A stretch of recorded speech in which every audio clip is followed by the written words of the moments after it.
Welcome to another episode of Tagalog Time with Pat. Today we will be learning how to ask questions in Tagalog.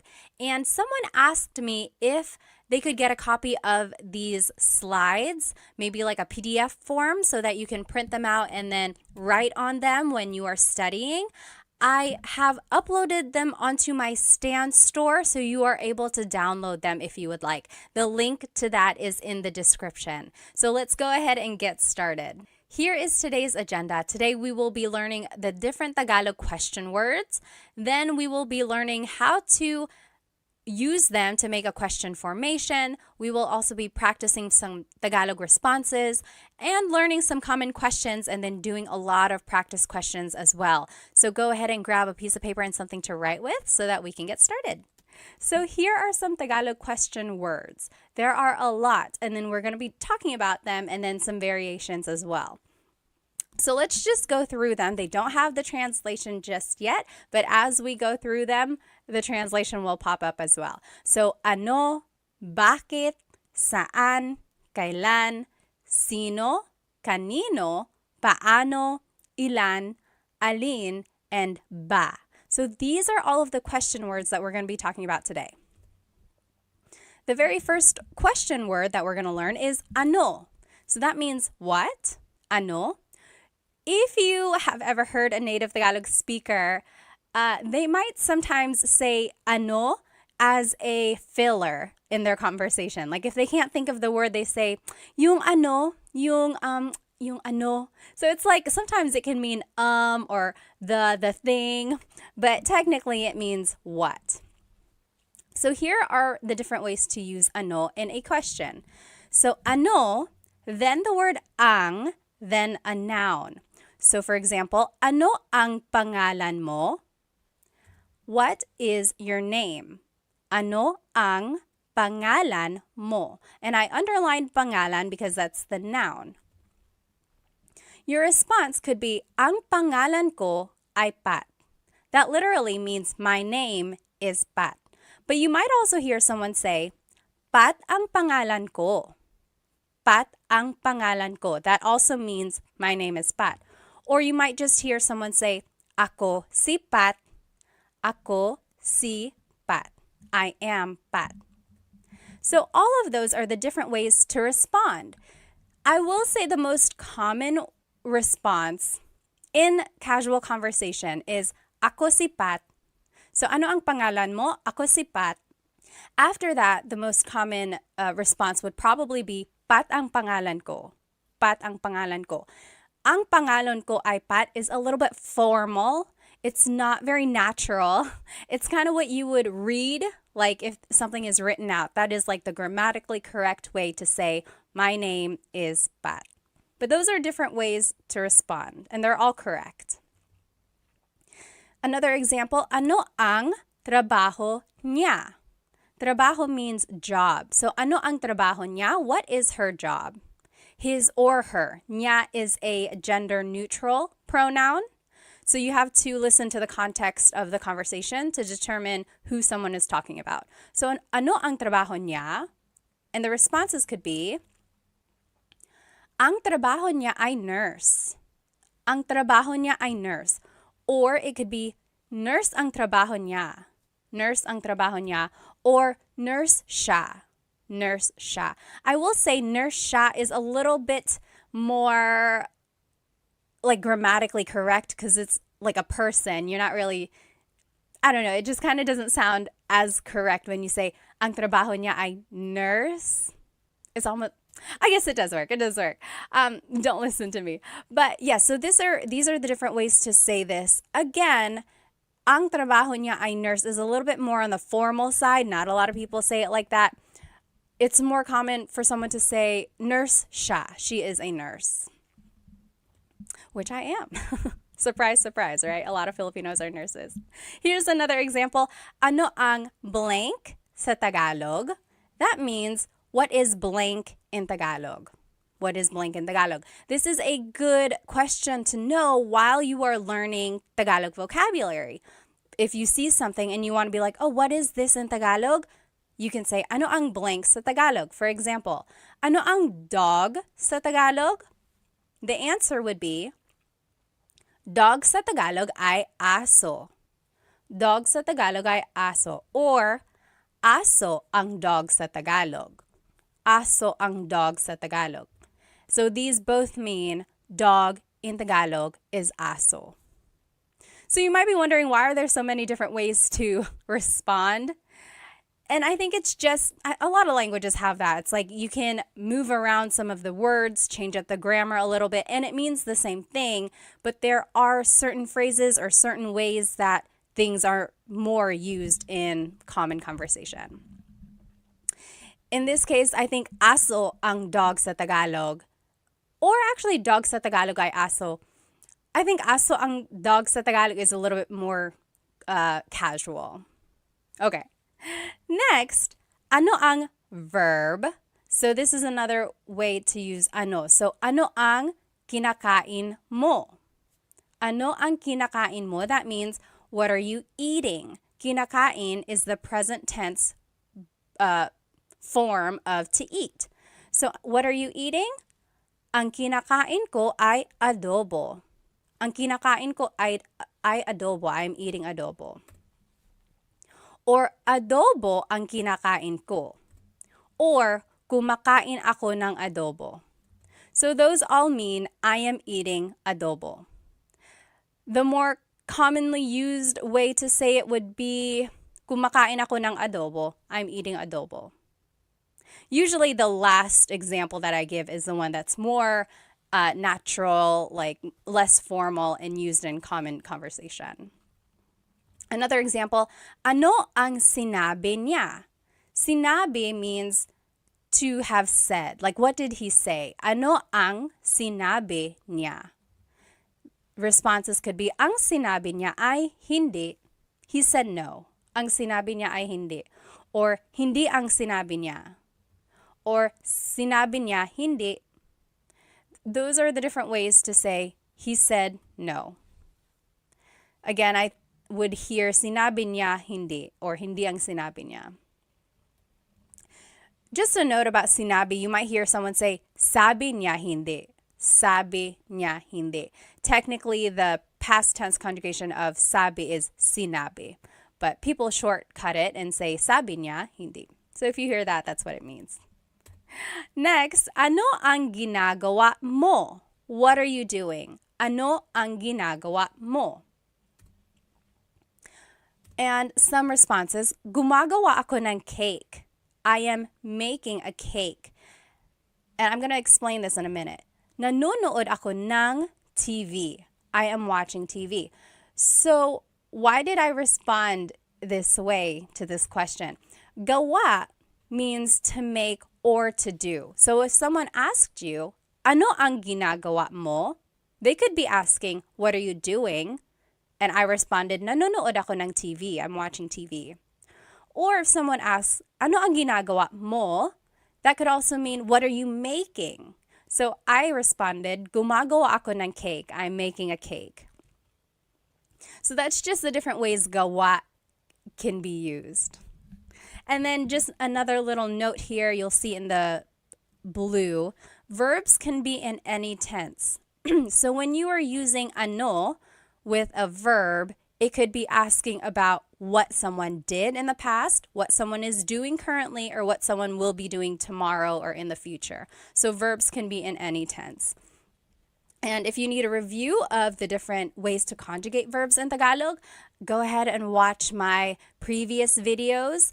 I have a video just for present tense conjugation, and then the video after that is for past and future tense. Once you get the patterns down, it's just a matter of learning new vocabulary and trying to remember the different ways they're conjugated. Okay, so here are the different uses for ano. So, ano na means what's up. Na is an emphasis word, or sometimes it means already. And in this case, it's kind of lost in translation. It's just an expression meaning, hey, what's up? For example, if someone was taking a long time to get ready and I'm like, hey, ano na, we're going to be late, ano na. So it's like, hey, what's up? Or if you haven't seen someone in a very long time, you're like, oh, ano na, hey, what's up? So that's just a different way to use ano na. Next, ano ba means what the heck. And ba is a question word, and we'll learn how to use that later at the very end of the lesson. But in this case, again, it's lost in translation, but it means like, what the heck? So for example, if someone bumped into you and they didn't say sorry, you can say, ano ba? Ano ba? What the heck? Or if someone is just joking with you, you can say, ano ba? Okay, so it's an expression meaning what the heck. Next, ano daw? That means what did they say? So daw means like you're referring to someone else after they've said something. So ano daw? What did they say? Ano daw? Next, ano ito? What is this? And then ano iyan? What is that? So that's just the different ways to use the demonstrative pronoun this and that. Ano ito? Ano yan? What is this? What is that? And then there's another demonstrative pronoun. Ano yun? Ano iyon? So what is that over there? So what is this? What is that? What is that over there? So it's like a little bit farther. That's the difference there. And then anong problema? What's the problem? Anong problema? So the NG at the end there is like ano ang problema. And you can put it together and it would be anong. So anong pangalan mo? That also works. Instead of ano ang pangalan mo, you can put it together. Anong pangalan mo? And you will see this happen to a lot of the question words that we'll be learning. Anytime the previous word ends in a vowel, you can usually make this contraction or like putting the words together. You'll see that. Now let's just practice using ano. So on the left side, let me turn off my screen. So sorry. So on the left side here, you will see the rules that we just learned. So ano ang plus a noun. The example was, ano ang pangalan mo? Ang pangalan ko ay Pat. Or Pat ang pangalan ko, or ako si Pat. Again, remember, ako si Pat is the more casual way to respond. And then the next example we learned was ano ang plus a verb. So ano ang kinakain mo? What are you eating? And then those are the responses. Kumakain ako ng adobo. Now what I want you to do is to translate these examples. So they're in Tagalog. I want you to translate them to English. So number 1, what are you cooking? And then I gave you a vocab hint. Niluluto means cooking. Number 2, what is his girlfriend's name? Nobya means girlfriend. Number 3, what is cat in Tagalog? 4, what did Mark and John eat yesterday? Kinain means ate. Number 5, what are you watching? Pinapanood means watching. So let's do number 1 together. What are you cooking? Ano ang, and then the verb, right? So we're just following this sentence structure number 2. Ano ang niluluto mo? Ano ang niluluto mo? What are you cooking? And then a response could be, nagluluto ako ng pansit. Nagluluto ako ng pansit. So this kind of brings in all of the different conjugations that we had learned in the previous lessons. So try to remember how to conjugate them. And I'm just thinking here, I guess it can be a little bit confusing because in the question, it's conjugated as niluluto. And that wasn't really one of the conjugation patterns that we had learned. But nagluluto is a nag verb. So I will say there are some variations in the conjugations and you might not recognize them, but just try your best and then we'll go over it, okay? And then just follow this pattern when you're making your response as well. Take a look at the examples I did and then see if you can make the examples. And you can fill in the example with any answer that you want. So go ahead, pause the video now, and then you can come back and we will go over these questions. Okay, welcome back. Let's do number 2. What is his girlfriend's name? Nobya is girlfriend. Ano ang pangalan ng nobya niya?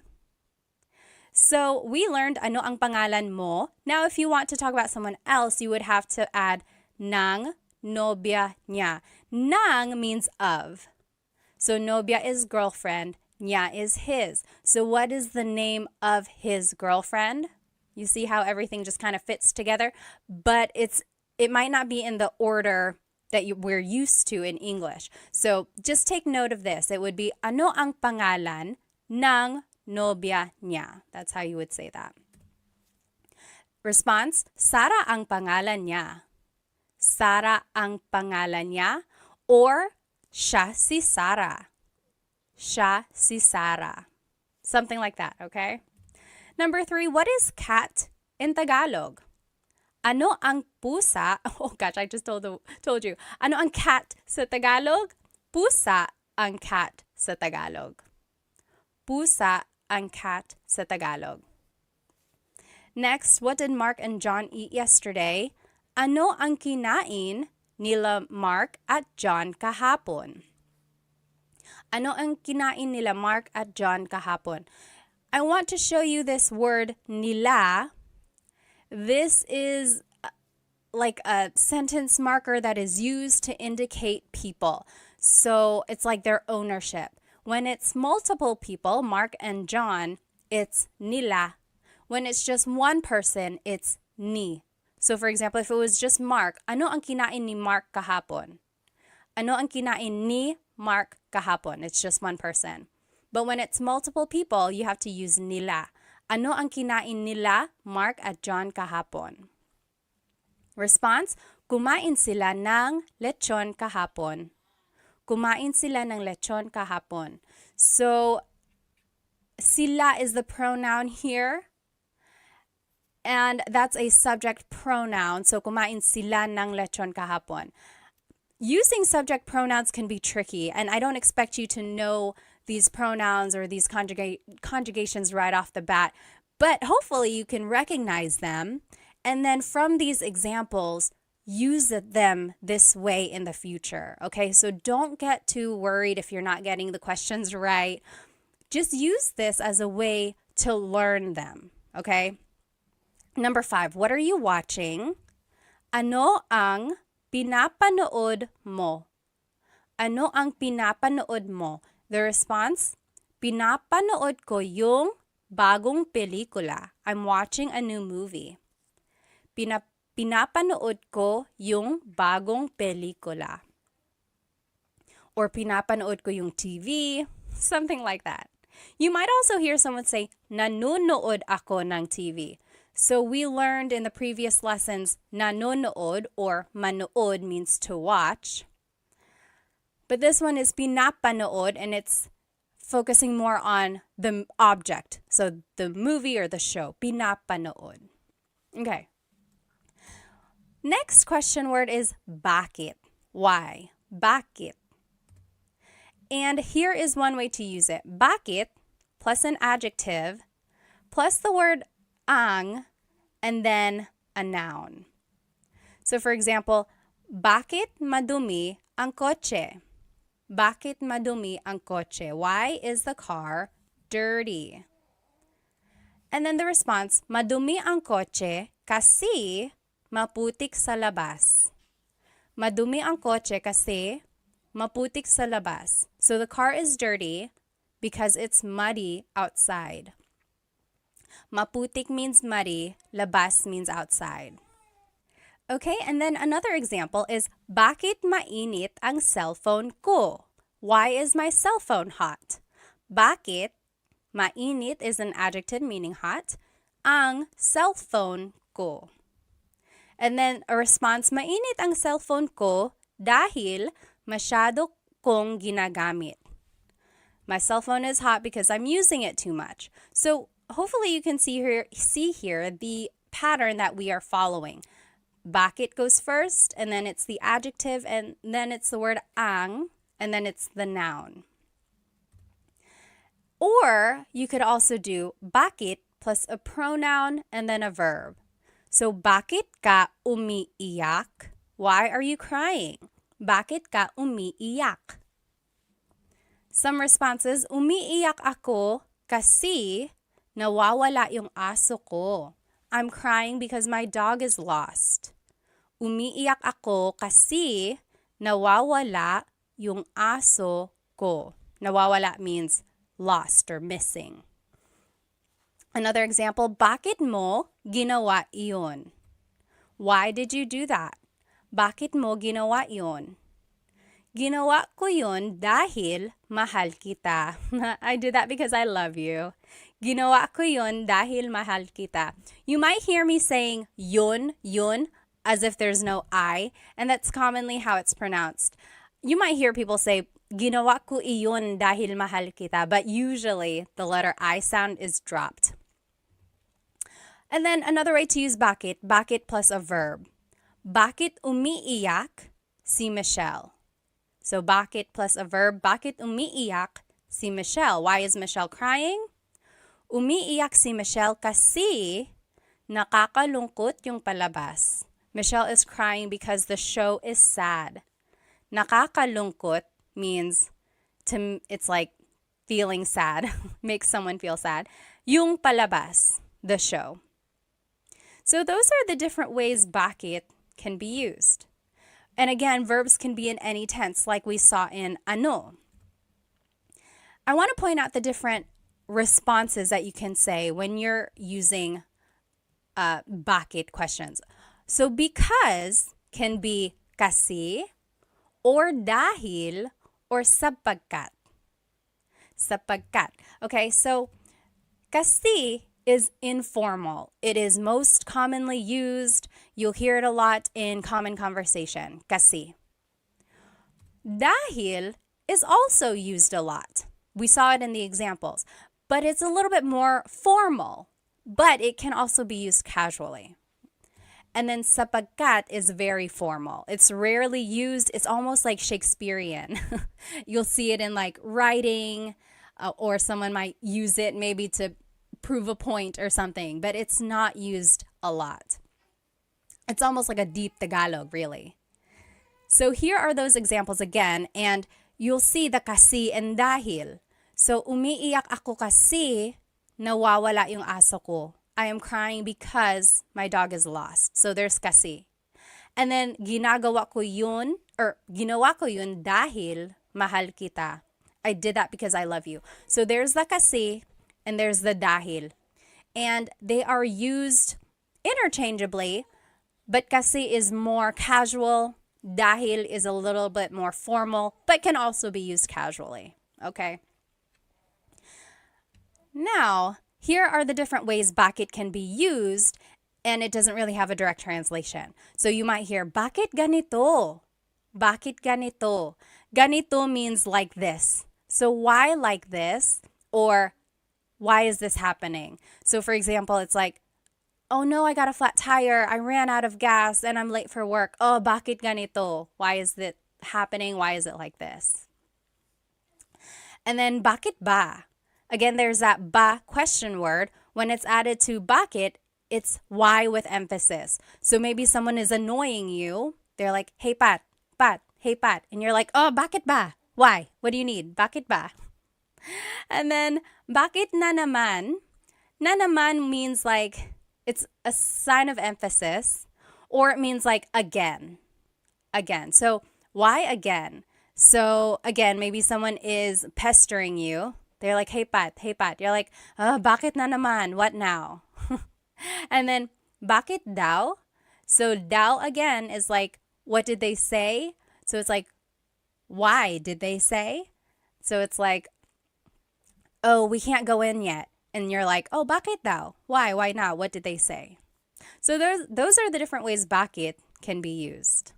And just a Taglish tip, I am a big supporter of using Tagalog and English together, Taglish, especially while you are learning Tagalog. So here's one way to do that. Maybe use kasi and then finish your English answer.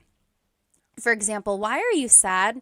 Kasi I stayed up late why are you tired? And it would be kasi I stayed up late to finish a movie.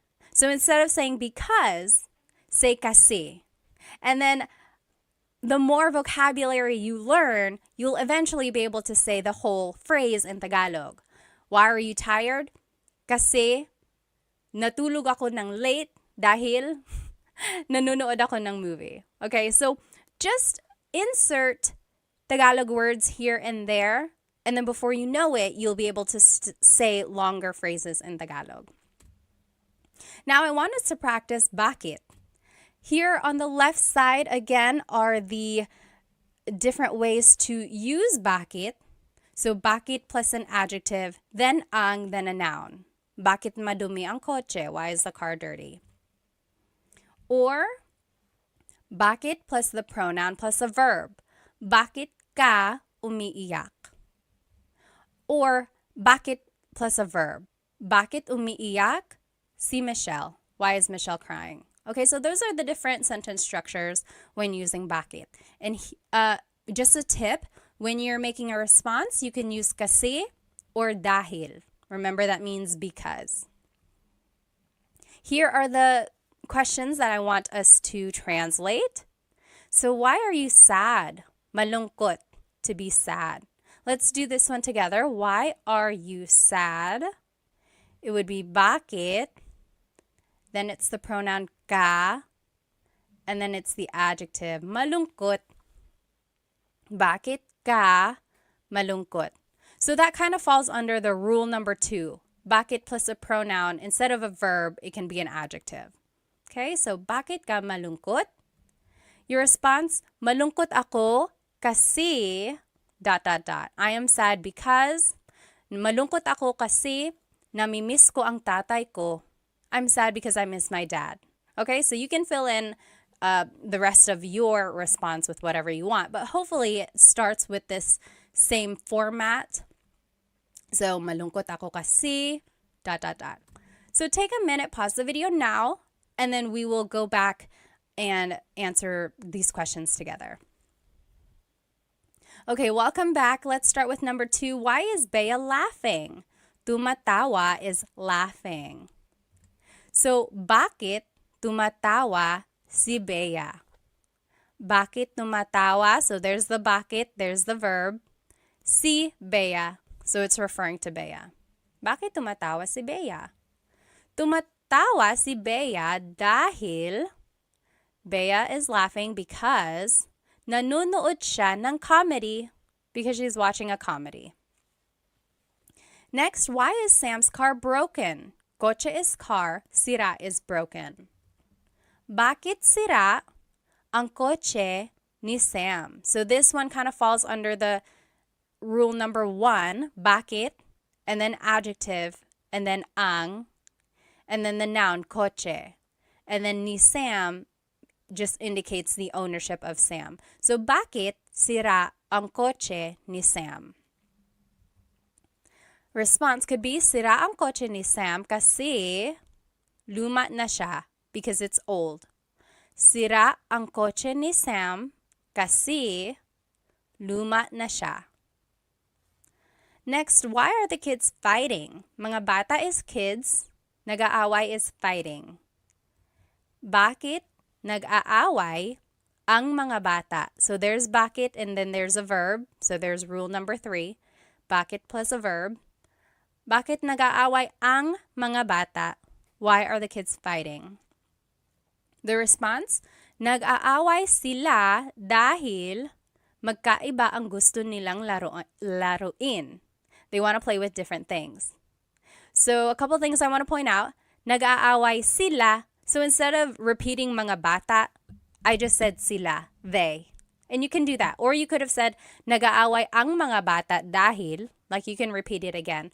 Or you can use a pronoun like I did. Nag-aaway sila dahil. And remember, you could have said kasi. So it's interchangeable. You'll see in my answer, sometimes I use kasi, sometimes I use dahil. Magkaiba means different. Ang means is. Gusto is to like. Nilang laruin. They are playing. They want to play with different things. Number 5, why is the house messy? Bahay is house. Magulo is messy. Bakit magulo ang bahay? So this one is just directly following rule number 1. Bakit, then an adjective, then ang, then a noun. Bakit magulo ang bahay? Response, magulo ang bahay kasi the house is messy because nagparty kami kagabi. We had a party yesterday. So if you can recognize the different patterns that were used here, that's kind of where it comes from, these questions. And you can add things afterwards to make it specific, like, is it belonging to someone? Are we talking about a place or something like that? So follow these rules on the left side, and then if you have to, add more information at the end. And then when you're making a response, that is where you choose kasi or dahil, and then bring in part of the question into your response as well. If you have any questions about anything we're learning, please feel free to write it in the comments and I will try to respond. The next question we are going to learn is saan. Saan means where. So saan plus a verb. That's an example of how to use this. Saan matutulog si Bobby? Saan matutulog si Bobby? Where is Bobby going to sleep? A response is matutulog si Bobby sa sala. Bobby is going to sleep in the living room. Matutulog si Bobby sa sala. Now, you might also hear saan plus a pronoun plus a verb. For example, saan ka pupunta? Where are you going? Saan ka pupunta? That should have saan. It just says sa there. Sorry about that. So then the response, pupunta ako sa tindahan. I am going to the store. Pupunta ako sa tindahan. So that's the difference there. If you are talking about someone specific, you would add si and then their name. Saan matutulog si Bobby? Or if you just want to use a pronoun, the pronoun would go right after the question word. Saan ka pupunta? Okay, so those are the different ways to use it. I do want to point out that your response has this word sa. Sa. When the question is saan, the response is sa. Sa is a preposition and it means at a place, but it can mean to or from or something like that. So sa has a lot of different translations depending on the context. In this case, it means at a place or to, okay? Next, there's this question word, nasaan. So it's similar to saan, but it's nasaan. And here are the different ways to use it. Nasaan plus ang plus a noun. For example, nasaan ang CR? CR is comfort room in Tagalog, or in the Philippines, that's what they refer to the bathroom as. Where is the bathroom? Nasaan ang CR? The response, nasa labas ang CR.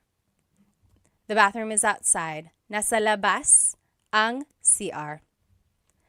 Or you could ask about a person. Nasaan si a person? Nasaan si nanay? Where is mother? Nasaan si nanay? The response, nasa trabaho si nanay. Mother is at work. Nasa trabaho si nanay. Now I want to point out that the responses all start with nasa. Okay, so when the question is nasaan, now your response has to have nasa. So that was a difference that's here. So when it's saan, the response has sa. When it's nasaan, the response has nasa. So just to go over it, when do you use saan? When do you use nasaan? Saan napunta ang cellphone ko? Where did my cell phone go? Versus nasaan ang cellphone ko? Where is my cell phone? Saan always goes with a verb. When you're asking about a verb or something that has happened with like an action, then you use saan. Saan napunta? Saan napunta? The root word of punta means to go. So napunta means went. Where did my cell phone go? Saan napunta? There's the verb. And then the response is sa. Oh, sa kotse. And then nasaan ang cellphone ko? Nasaan plus the word ang plus a noun. So when you're asking about the location of something, then it's nasaan. So it's like nasaan noun. Anytime there's like the ends, try to remember that. So your response has nasa.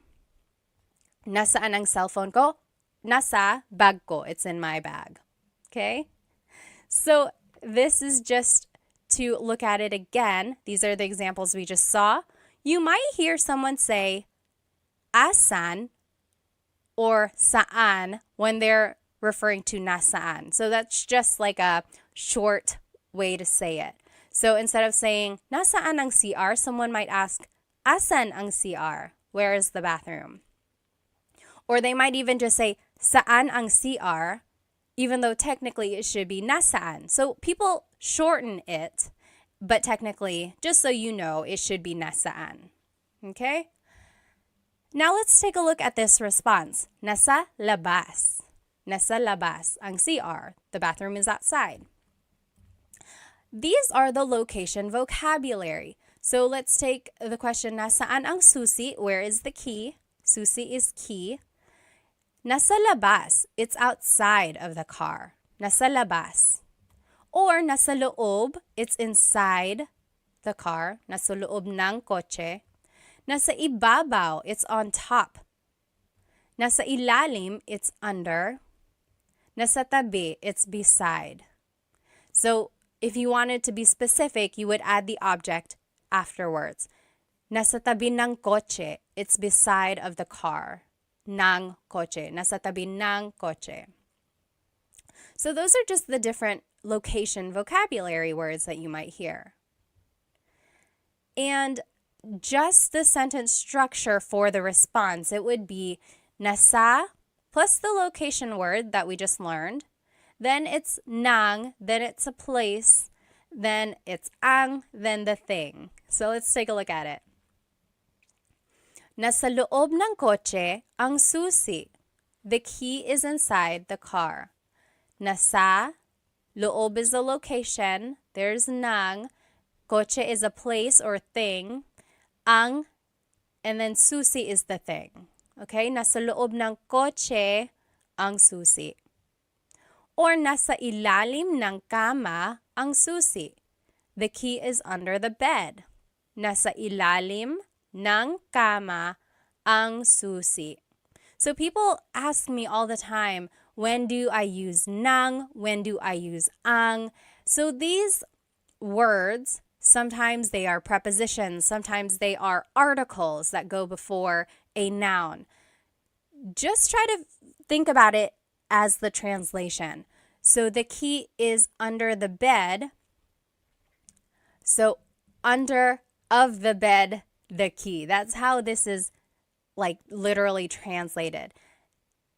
Ng kama is like of the bed. It's under of the bed. And then ang susi, the key. So a lot of it doesn't make sense. It's not the same grammar structure as in English. So just follow this pattern that I'm showing you now. And with more practice, it'll kind of come more naturally. Next, nasa, location plus si plus the person. So nasa bahay, si tatay. Nasa, and then the location is bahay. Si, and then the person. Si tatay. Father is at the house. Or nasa loob ng bahay si tatay. So this one is just a little bit more specific of where the father is. The father is inside of the house. So there's the difference there when you're using a location vocabulary versus when you're not. So nasa bahay si tatay, father is at the house. Versus nasa loob ng bahay si tatay, father is inside of the house. Okay, so that's kind of the difference there. And then here are just some other uses for saan and nasaan. Nasaan ka? Where are you? Nasaan ka? Saan napunta yun? Where did that go? So if you're looking for something just rhetorically, you can be like, nasaan napunta yun? Saan napunta yun? Where did it go? Nasaan na? Where is it already? It's like maybe if you're waiting for a pizza to be delivered and they're taking a long time, you're like, nasaan na? Where is it? Where is it? Na again is an emphasis word. Sometimes it means already. Taga saan ka? Where are you from? Taga means from. Saan means where. Ka is referring to you. Where are you from? Taga saan ka? So those are the different ways saan can be used. Now let's practice saan. And on the left side of your screen, you will see the sentence structures that we practiced. So saan plus a verb or saan plus pronoun plus a verb. Remember, anytime we're asking about a verb, you have to use saan. Anytime we're asking about a noun, you have to use nasaan. So nasaan plus ang plus noun. Or nasaan plus si plus a person. Okay, let's put these into use and I think it'll help clarify any questions. So translate these questions to Tagalog. Where is dad going? Pupunta means going. So let's do this one together. Saan, because it's asking about an action. Pupunta si dad. Saan pupunta si dad? And then the response, pupunta si dad sa simbahan. Dad is going to church. Pupunta si dad sa simbahan.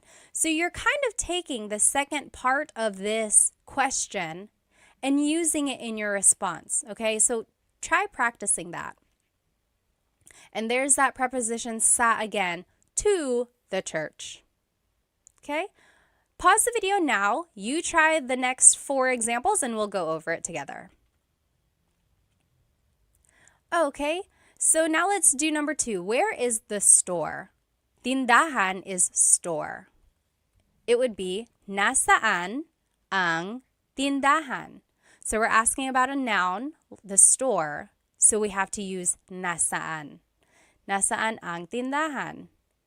The response, nasa tabi ng post office ang tindahan. Nasa tabi means beside. Ng post office means of the post office, so beside of the post office. Ang tindahan means the store. The store is beside the post office. Next, where will we be eating later? Kakain means will eat. Mamaya means later. Saan tayo kakain mamaya? So we have to use saan because we are talking about an action. Where will we be eating later? And then the pronoun just goes right after the question word. Saan tayo kakain mamaya? Your response, kakain tayo sa McDo mamaya. We're going to eat at McDonald's later. You ready? Let's go. You pay. Kakain tayo sa McDo mamaya. Next, where is my husband? Asawa means husband or wife. Nasaan ang asawa ko? So we're asking about a noun or an object. So nasaan is what we used. Nasaan ang asawa ko? Where's my husband or wife? Husband in this case. Number 5, where is John? Oh, your response, nasa kusina siya. Nasa kusina siya. He is in the kitchen. So remember, anytime you're using nasaan, your response has to have nasa. And then up here in the previous example, anytime you're using saan, your answer has to have sa. And then last one, where is John and Simon? Nasaan sina John at Simon? So it's nasaan because we're just asking about them, not about what they're doing or where they are doing something. And then it would be nasa labas sila, they are outside. Or nasa labas sina John at Simon. So you can add their names again. Or you could just add the pronoun. And then I added that here in the number 4 example, nasa kusina ang asawa ko. So you can repeat that part of the question, or you can just use a pronoun. Okay, so up to you. So these are the question words that we have learned so far. Ano means what. Bakit means why. Saan means where. Okay? And this is where we're going. We're going to see what these other ones mean. Now, we're going to talk about kailan. Kailan means when. When. So if you want to use it in a question, it would be kailan ang, and then a noun. Kailan ang kaarawan mo? When is your birthday? Kailan ang kaarawan mo? Sa March ang kaarawan ko. My birthday is in March. Sa March ang kaarawan ko. Kailan ang handaan? When is the gathering? When is the party? Sa Sabado ang handaan. The party is on Saturday. And again, you don't have to add this part at the end. You could just say sa Sabado. Kailan ang handaan sa Sabado? But the longer response, kailan ang handaan sa Sabado ang handaan? Okay, so those are the different ways you can use kailan. There's this word sa again, and in this case, it's being translated as on or at a certain time. So that's where, or that is the leading word in your responses. Next, you can use kailan with a verb. So, kailan aalis si Nadine? When is Nadine leaving?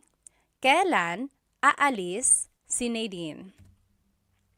Aalis si Nadine bukas. Nadine is leaving tomorrow. Aalis si Nadine bukas. So, this is just a phrase, and you use the conjugation patterns that we learned, and then you just answer. So depending on what the question is, just make a statement using that correct tense of the verb. Kailan dumating sina nanay at tatay? When did mother and father arrive? Kailan dumating, so kailan plus a verb, sina nanay at tatay? Dumating sila kahapon. They arrived yesterday. So here, sina is a sentence marker that's indicating mother and father, whereas sila is the pronoun that replaces them. So if we were going to say nanay and tatay in the response, we would use sina again. For example, dumating sina nanay at tatay kahapon. But if we're just using the pronoun, it's dumating sila kahapon. Okay, so that's how you would use kailan in a verb. So there are the different sentence markers when you are using a name in your question. When it's one person, it's si. Kailan aalis si Nadine? When it's more than one person, it's sina. Kailan dumating sina nanay at tatay? All right, then you could do kailan plus a pronoun plus a verb. Kailan ka uuwi? When are you going home? Kailan ka uuwi? So there's kailan, there's the pronoun, there's the verb. We're just following the pattern here. Then, uuwi ako mamaya. I am going home later. Uuwi ako mamaya. Another example, kailan sila ikakasal? When are they getting married? Kailan sila ikakasal? Ikakasal sila sa susunod na buwan. They are getting married next month. So hopefully you're recognizing some of this vocabulary from our previous lessons. So we're pulling those patterns of conjugation and the vocabulary words from those lessons, and now we are using them in like a hypothetical conversation, right? So it's all building on each other. Now I want to show you the responses. The response might have the word nung or sa. We already talked about sa. Let's see what nung means. So nung means something happened in the past. Sa means something will happen in the future. So for example, kailan sila ikakasal? When will they get married? The response, sa susunod na buwan, next month. So sa July or sa June, in June or in July. But sa is thinking of the future. When are they getting married? Next month or in June, in July. So sa is the future. However, nung is talking about the past. So kailan sila ikinasal? So that's the past tense conjugation of to get married. They got married when? Nung nakaraan buwan. So last month. Or nung February, nung January. So last February, last January. So that's the difference there. Sa versus nung. Okay? And there's the emphasis there. And here are just some other ways to use kailan. Kahit kailan, that's just an expression meaning anytime, whenever. So maybe someone is inviting you to eat out for dinner. They're like, oh, when are you available? When can you go out for dinner? You're like, kahit kailan, anytime. Or hanggang kailan means until when. So maybe your car is broken, it's in the shop. They're like, oh, you have to keep the car here. And you're like, hanggang kailan? Until when? How long does it stay here? Have to stay here.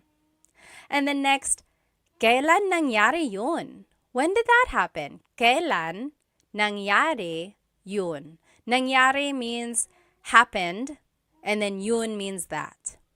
Kailan nangyari yun? And then just a pronunciation tip, it's pronounced kailan, kailan, but you will often hear it pronounced kailan, kailan. Kailan ang kasal? Kailan ang kasal? But it's not wrong to hear kailan ang kasal. It's a little bit more formal. Okay. So here are some examples. On the top left here, you will see the kailan rule. So kailan plus ang plus a noun. Kailan ang kaarawan mo? Kailan plus a verb? Kailan aalis si Nadine? Kailan plus a pronoun plus a verb. Kailan ka uuwi? When are you going home? And then here are the examples I want us to practice. Number 1, when is your vacation? Bakasyon is vacation.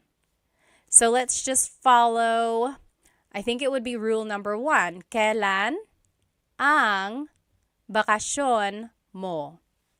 So kailan, then the word ang, then the noun, which is vacation, and then the pronoun. Kailan ang bakasyon mo?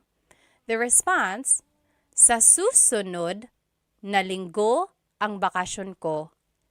Next week. My vacation is next week. So a couple things I want to point out in the response. It should have the word sa because it's talking about the future, right? It will be next week. So there's sa. And then just try to remember how to phrase things. And if you weren't able to watch or if you don't remember the past lessons, just go from here and just copy my sentence structures. Okay, so moving forward when you answer these questions, see if you can follow these sentence structures. Okay, so go ahead and pause the video now, and then we will go over the examples in just a minute. Okay, so number 2, when are you leaving? Aalis means leaving. Kailan ka aalis? That's just rule number 3. Kailan plus the pronoun plus the verb. Kailan ka aalis? The response, aalis ako sa Lunes. Aalis ako sa Lunes. So there's sa because it's a future action. Number 3, when did Tony come back? Bumalik means came back. Kailan bumalik si Tony? So this is rule number 2. Kailan plus a verb. Kailan bumalik? And then you add si Tony. The response, bumalik si Tony kahapon. He came back yesterday. Bumalik si Tony kahapon. Number 4, when did you buy that? Binili means bought. Kailan mo binili yan? Kailan mo binili yan? So that's rule number 3. Kailan plus the pronoun plus the verb. Kailan mo binili yan? Binili ko yan nung isang linggo. Or binili ko ito nung isang linggo. I bought that last week or I bought this last week, depending on how you want to answer your question. Number 5, when are you going to sleep? Matutulog means will go to sleep. So, kailan ka matutulog? This is just rule number 3. Kailan plus a pronoun plus a verb. Kailan ka matutulog? Matutulog ako mamaya. Matutulog ako mamaya. I know it can get a little tricky figuring out which structure to use, and then when there's a pronoun or when there's like added information that has to be added to the end. I know it can get tricky, but use these examples to see the patterns in use and then try to use them in the future. Okay, so don't get bogged down if you're not getting the answers right. Really just use this as another form of learning, right? It's okay if it's not correct yet, but I want you to see how they are being used. Okay, so the next question word we are going to learn is sino, and that means who. Sino. So these are the different ways sino is used. Sino plus the word ang, then it's a verb, a noun, or an adjective. So it's easy because you just have to use sino ang, and then you just fill in the end with a verb, noun, or an adjective. Sino ang kumakanta? Singing. Who is singing? Sino ang kumakanta? Ang kumakanta ay si Mario. Si Mario ang kumakanta, or kumakanta si Mario? Si Mario. I wanted to show you all the different ways a response could be made. So, sino ang kumakanta? Who is singing? This first example is formal. Ang kumakanta ay si Mario. This next one is a little bit formal as well. Si Mario ang kumakanta. Si Mario ang kumakanta. That's kind of formal. This one is casual. Kumakanta si Mario. Mario is singing. Kumakanta si Mario. And then this last one is just a short answer. So, si Mario. Who is singing? Mario. So those are the different ways you can say Mario is singing. Those are the different responses. And then there is the word that has to be in the answer, si. Because we're asking about a person, your answer has to have si or sina if it's more than one person. We'll see that. So now if you are going to fill it in with a noun, sino ang mga magulang mo? Mga magulang means parents. Sino ang mga magulang mo? Who are your parents? Ang mga magulang ko ay sina John at Mary. So that's what I was just saying. Si is for one person, sina is for more than one person. So, ang mga magulang ko ay sina John at Mary. My parents are John at Mary and Mary. Another way to say it is sina John at Mary ang mga magulang ko. Or sina John at Mary. So those are the different ways to say John and Mary are my parents. When in doubt, go ahead and just use the shortest answer. I don't want you to sound redundant, and then I also don't want you to have to think of too many vocabulary words or an extended sentence structure. So just answer it with the shortest answer because it's still correct. Sino ang mga magulang mo? Sino John at Mary. And then, if it's an adjective that you're asking about, it would be sino ang, and then the adjective. Sino ang pagod? Pagod means tired. Who is tired? Sino ang pagod? Ang pagod ay ang mga bata. The kids are tired. Ang pagod ay ang mga bata. That one's formal. Next, ang mga bata ang pagod. Ang mga bata ang pagod. That is also formal. Or, pagod ang mga bata. Pagod ang mga bata. That one is casual. That is what I would say a lot more than the other two. And then the short answer, ang mga bata. Sino ang pagod? Ang mga bata. The kids. The kids are tired. So those are the different ways to say the kids are tired. Now, let's take a look at the responses. Si and sina. Si is for one person. Sina is for multiple people. So an example, kumakanta si Mario. Si Mario, because it's just one person. Versus kumakanta sina Mario at Jane. Mario and Jane are singing. So sina is used because there's more than one person. Now you can also respond with a pronoun. So sino ang pagod? Who's tired? You can say, ako, me, ako. Or sino ang pagod? Siya. Him, he is, siya. Sino ang pagod? Ikaw, you. You are tired, ikaw. So you can just respond with a pronoun. So I would say that, like, sino ang pagod? Ako. Just say ako. Keep it easy, right? And then here are the different pronouns. So ako is I, siya, he or she, so that's gender neutral. Sila, they. Ikaw, you, singular. Kayo, you all, plural.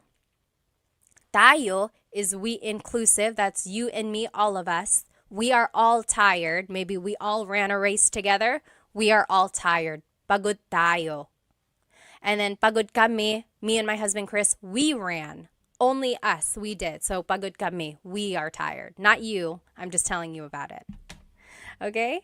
Now here are other ways sino is used. Sino siya? Who is he? Who is she? Sino siya? The response, siya si Pat. She is Pat, or that is Pat. Sino ito? Who is this? Sino ito? Ito si Pat. This is Pat. Ito si blank. Sino yun? Who's that? Sino yun? Yun si Pat. That's Pat. Or sino ka? Who are you? Sino ka? The response, ako si Pat. Now, I do want to say, you really shouldn't say sino ka if you want to be polite. Sino ka is kind of rude or just a little blunt. Like, sino ka? Who are you? So it would be more polite to say, sino po kayo? So for one thing, add po to be respectful. And then when you're adding po, you have to use the plural you pronoun. So kayo, sino po kayo? That's a lot more polite instead of saying sino ka. If you want to ask, who are you again? Sino po kayo? And then just a pronunciation tip. If you have sino ang in a question, you might hear sinong. So they put it together. So sinong kumakanta? Who is singing? Sinong kumakanta? Instead of sino ang kumakanta, it's sinong kumakanta. Okay? Now let's practice some translations when we're using sino in a question. So sino ang plus a verb, noun or object or adjective. And here are the examples there. And let's do number 1 together. Who is taking a shower? Naliligo means to take a shower or taking a shower. So it would be sino ang naliligo. Sino ang plus the verb. Sino ang naliligo? Easy, right? The response, si George ang naliligo. Si George ang naliligo. Or the simplest answer, si George. Si George. But you have to add si or si na because that is the indicator of a person. You have to add that in your response. So go ahead and take a minute, pause the video now. You finish the examples and then we'll go back and do them together. Okay, welcome back. Let's do number 2. Who is your sibling? Sibling in Tagalog is kapatid. Sino ang kapatid mo? So kapatid is a noun. So sino ang kapatid mo? The response, kapatid ko si Sam. Kapatid ko si Sam. Or it could be, si Sam ang kapatid ko. Si Sam ang kapatid ko. Remember, there are different ways to respond. Number 1, we said, si George ang naliligo. It could have also been, naliligo si George. So again, you can look back at the different ways a response can be made. When in doubt, just say the shortest answer. So this one could have been, si Sam. Sino ang kapatid mo? Si Sam. Number 3, who is scared? Natatakot is scared. Sino ang natatakot? Who is scared? Natatakot ang mga bata. The kids are scared. The kids are scared. Natatakot ang mga bata. Number 4, who cooked dinner? Nagluto is cooked, hapunan is dinner. Who cooked dinner is sino ang nagluto ng hapunan. So that's just sino plus ang plus a verb. Sino ang nagluto ng hapunan? Nang is the sentence marker before the noun. Si Lola ang nagluto ng hapunan. Lola cooked the dinner. Si Lola ang nagluto ng hapunan. And then last example, who called? Tumawag is called. Sino ang tumawag? Sino ang tumawag? So it's just the verb. Tumawag ang nanay mo. Your mother called. Tumawag ang nanay mo. Or the simplest response, ang nanay mo. Okay, so try to keep it simple when you can, but hopefully you can see the patterns that you can use when you're making a question and then answering a question. All right, the next question word that we are going to learn is kanino. Kanino means whose. Kanino. It could be used like this. Kanino, then the word ang, then the noun, then na, and then an adjective. I know that's a lot. Let's take a look at it in action. So, kanino ang sombrero na itim? Whose black hat? Kanino ang sombrero is hat, na itim. Itim means black. Now the response. Kay Jacob ang sombrero na itim. The black hat belongs to Jacob. And I want to move forward and then we're going to go back and make everything make sense. Okay, so the next sentence structure or question structure would be kanino ang plus the noun plus na and then a demonstrative pronoun. So it's similar to this previous structure. Instead of an adjective though, it's going to be a demonstrative pronoun. So kanino ang sombrero na ito? So whose hat is this? Whose hat is this? Kanino ang sombrero na ito? And the response, kay Jacob ang sombrero na iyan. That's Jacob's hat.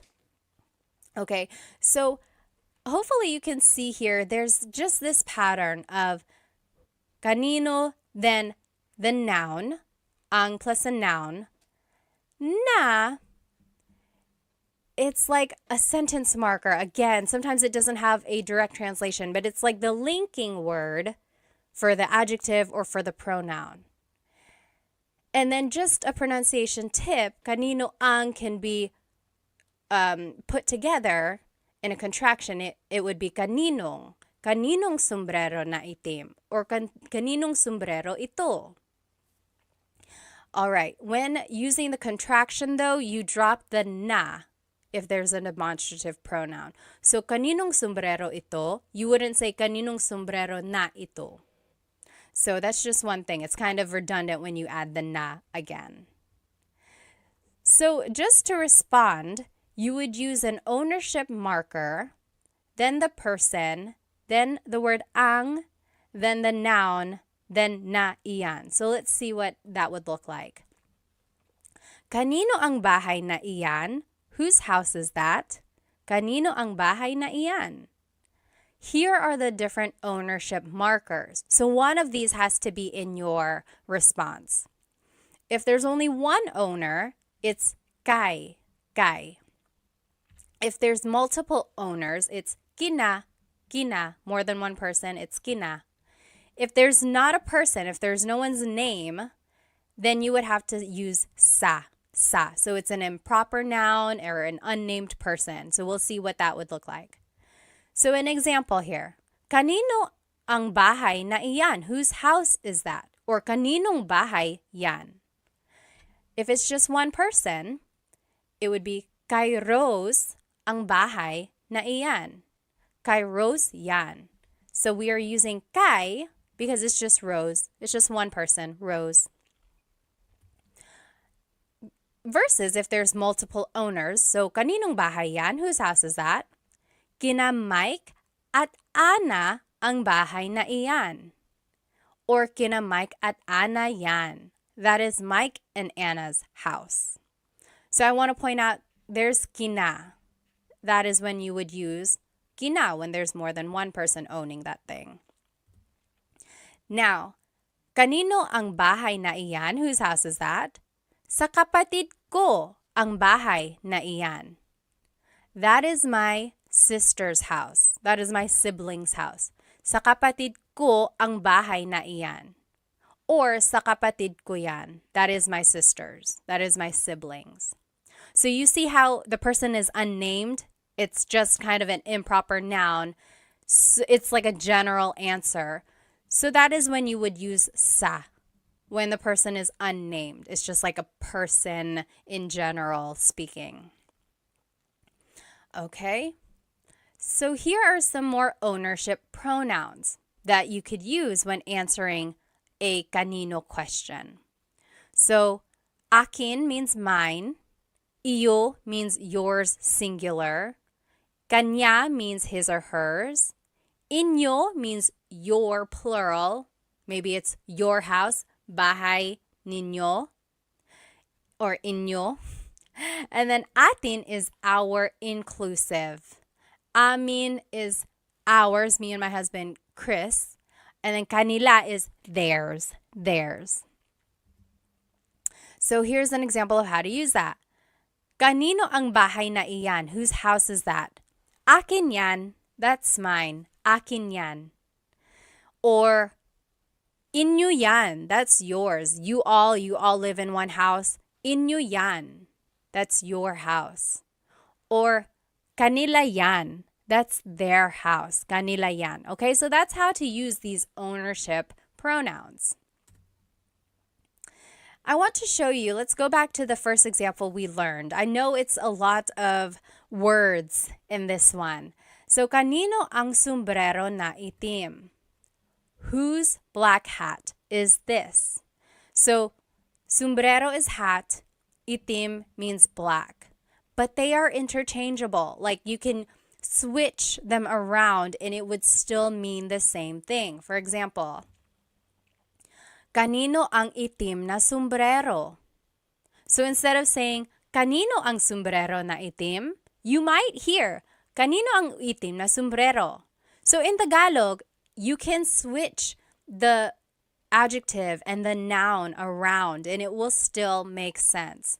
And why does that happen? It probably just goes back to baybayin or to the evolution of Tagalog in general. So the adjective and the Tagalog vocabulary word can be interchangeable and they mean the same thing. Another example, kanino ang sombrero na pula? Pula means red. So whose red hat is this? You can switch it up and it could be kanino ang pula no sombrero. So we just switched it. But I want to show you that when you switch it, you can make a contraction, meaning you can put pula and na together. And now it would be kanino ang pulang sombrero? Whose red hat is this? Okay, so those are the two things I want you to get out of this slide. First, you can switch the adjective and the noun. So you can switch them in the question and it will still make sense. Second, when your adjective ends with a vowel like pula, then you can make the contraction. Add ng to the end. Instead of saying pula na sombrero, it's pulang sombrero. Pulang sombrero. We can't do that with the word itim because it ends with a consonant. There's nothing to put together. It would still have to stay itim na sombrero. Okay, so to respond to this question, kanino ang sombrero na pula? It would just be, kay Mary ang pulang sombrero. That is Mary's hat, or that hat belongs to Mary. Kay Mary ang pulang sombrero. Okay, so your response has to have the ownership marker, kay, because it's one person, and then you can add the rest of the phrase. But remember, your simplest answer would be kay Mary, kay Mary. Now, let's practice using kanino in a question. So, kanino ang plus a noun plus na plus the adjective. Or kanino ang plus a noun plus na plus a demonstrative pronoun. Kanino ang sombrero na ito versus kanino ang sombrero na itim. And then the response has to have the ownership marker. Remember, kay or kina or sa. Then it's the person. Then it's ang, noun, na, iyan. Or you could just use the simplest answer. Let's take a look at these examples. Whose house is the big one? Whose house is the big one? Malaki means big. Bahay means house. It would be kanino ang, then it's the noun bahay, na malaki. So whose house is the big one? Kanino ang bahay na malaki? The response, here's another way to say it. Kanino ang malaking bahay? So this just goes back to the previous slide. Remember, the adjective and the noun can be switched. And if the adjective ends in a vowel, then you can make a contraction. Malaking bahay instead of malaking na bahay. Malaking bahay. And then the response would be, that's it. The response is actually example number 2. So pause the video now, answer the rest of these questions, and then we will go through it. Okay, welcome back. Number 2, that is Teddy's house. It would be, kay Teddy ang bahay na malaki na yan. Or kay Teddy ang malaking bahay na iyan. Or the simplest answer, kay Teddy. Kay Teddy. Okay, so see if you can recognize kind of where the noun would go, where the adjective would go, and then see that you can switch them up and it would still make sense. Next, number 3, whose child is that? Child in Tagalog is anak. Kanino ang anak na iyan? Kanino ang anak na iyan? So that's rule number 2. Kanino plus ang plus noun plus na plus the demonstrative pronoun. Or kaninong anak yan? Kaninong anak yan? This second part is how it would be pronounced. I just want to show you how it would be pronounced. It's not technically the correct spelling of things, but that's how you would hear it or say it quickly. Kaninong anak yan? Whose child is that? Number 4, that is Chris and AJ's child. Kina Chris at AJ ang anak na iyan. Kina Chris at AJ ang anak na iyan. I want to point out kina, that is the ownership marker that you use when there's multiple people. And then the short answer, kina Chris at AJ. Kina Chris at AJ. Number 5, whose cell phone is this? Kanino ang cellphone na ito? So that's following sentence structure number 2. Kanino ang, the noun is cell phone, na, ito is the demonstrative pronoun. And just quickly speaking, someone might say, kaninong cell phone ito? Kaninong cell phone ito? So the na is dropped usually. Whenever someone is speaking quickly, the na is dropped. But I want to point out that technically there is a na. I don't think I would be a very good teacher if I didn't tell you the correct technology, like the technically correct way to say these things. But in colloquial speaking or in common conversation, the na is dropped. Kaninong cell phone ito? And then the response, that is my cousin's cell phone. Cousin in Tagalog is pinsan. Sa pinsan ko ang cell phone na iyan. So I want to point out sa is the ownership marker that you use because it's not a specific person, right? The person is unnamed. So sa pinsan ko ang cell phone na iyan. Or just in common conversation, you might hear, sa pinsan ko yan. Sa pinsan ko yan. Or even the shortest answer, sa pinsan ko. Sa pinsan ko. Okay. Let's just look at all of the questions that we have learned here. So we learned ano means what, bakit means why, saan means where, sino means who, kanino means whose. Then we're going to learn these last 4 here. Next, paano means how. Paano means how. So, paano plus a verb. Paano magluto ng adobo? How does one cook adobo? Paano magluto ng adobo? Or paano gumawa ng video? How do you make a video? How does one make a video? Paano gumawa ng video? So there's the paano question word, then it's a verb that follows. And then ng plus a noun.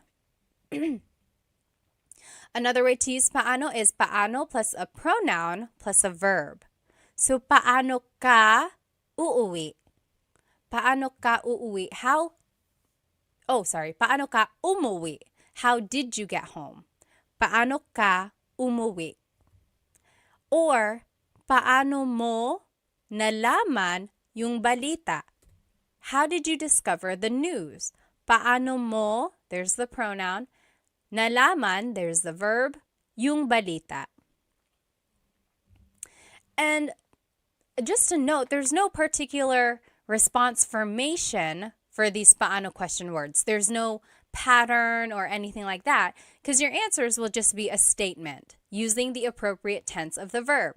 So just answer as if it's a statement, right? So that brings in all of our conjugation patterns and using the correct pronouns and things like that. So just make a sentence with what you know.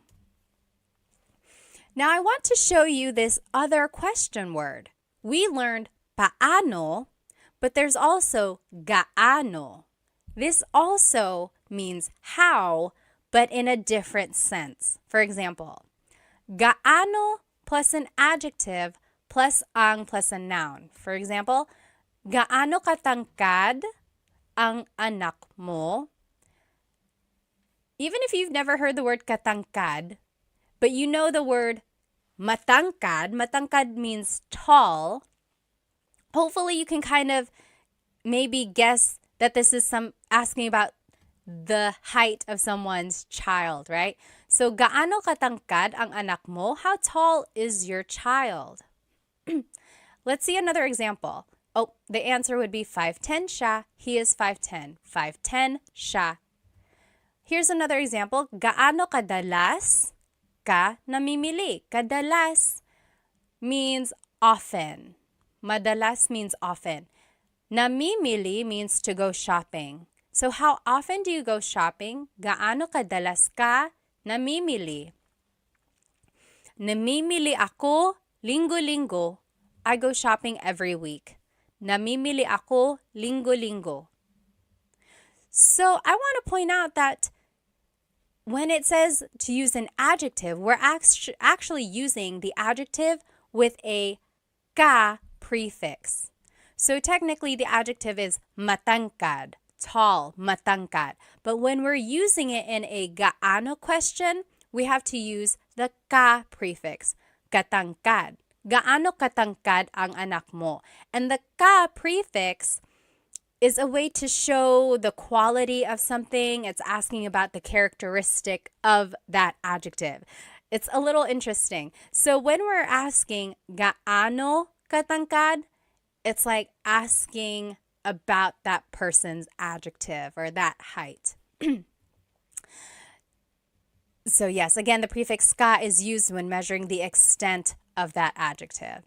And then just a pronunciation tip, if you happen to see gaano ang something, it's usually put together and it's gaanong. So gaanong katangkad ang anak mo? We didn't have ang in these examples because technically you don't need it, but some people add it still and it would be gaanong katangkad ang anak mo. So both of those are correct. Gaano katangkad ang anak mo or gaanong katangkad ang anak mo? Both of those are correct. Now, we learned paano, we learned gaano. Now there's this question, magkano. Magkano. Let's see what they all mean. So paano is asking about an action, right? Paano gumawa ng adobo? How do you make adobo? It's asking about the action. Paano gumawa ng adobo? Or paano mo nakuha ito? How did you get this? Paano mo nakuha, the action to get, ito. Another way to ask how is gaano, but this is asking about the extent of something.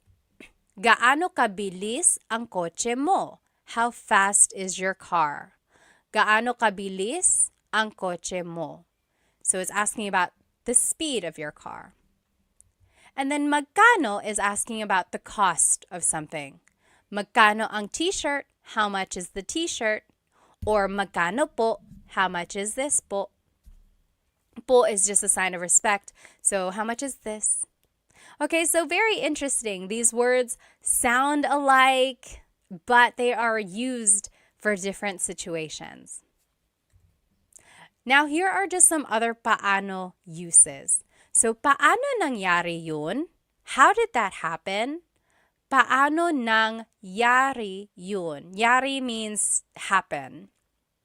And then yun means that. Paano nangyari yun? How did that happen? Or paano na ngayon? What now? Ngayon means now. So technically this is like, how now? It's a rhetorical question when something goes wrong. Like, oh no, I lost my job. Paano na ngayon? What now? What am I going to do now? And then just a pronunciation tip. It's technically paano. Paano. When there are two vowels together, you say them separately. Paano. But when speaking quickly, Filipinos just say paano. Paano na ngayon? Paano na ngayon? Now, let's practice using paano and gaano in some questions. So, paano is with a verb. How do you do something? And then paano plus a pronoun plus a verb if you want to be specific by adding a pronoun. Gaano uses an adjective. So, gaano plus adjective plus ang plus a noun. Okay, so just try to follow these sentence structures. And then here are the examples that I want us to do. Let's do number 1 together. How does one write a book? How does one write a book? Magsulat means to write. Libro is book. Libro is book. So how does one write a book? This is actually asking about an action. So we would use paano. Paano magsulat ng libro? Paano magsulat ng libro? How does one write a book?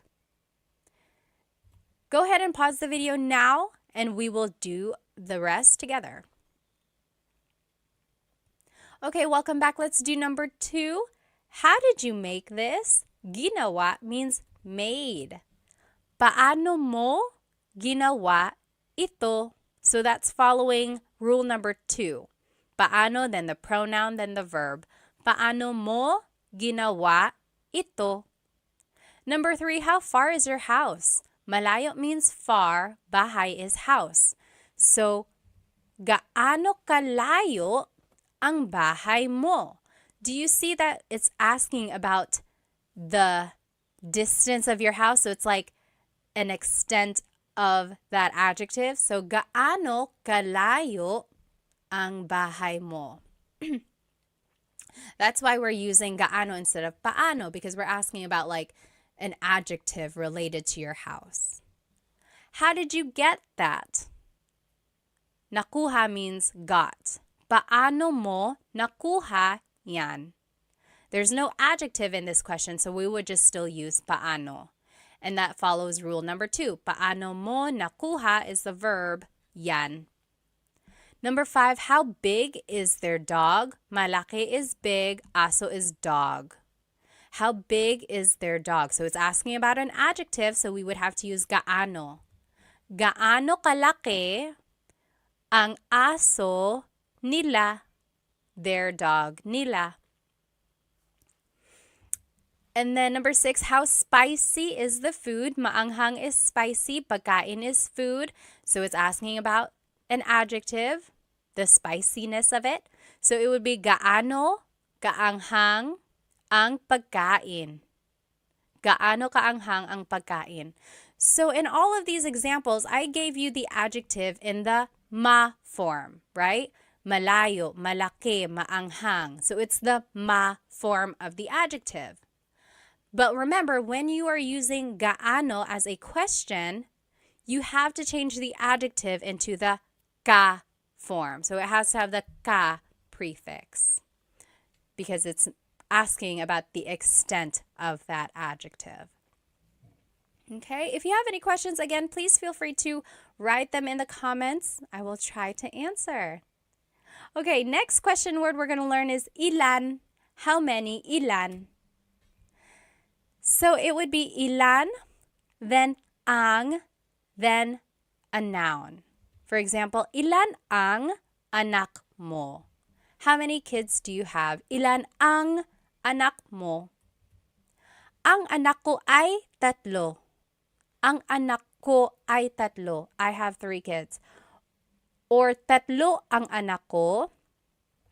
Or 3. So again, there are many ways to respond. The first one is formal. No one really says it like that. The second one is common. That is what people would say.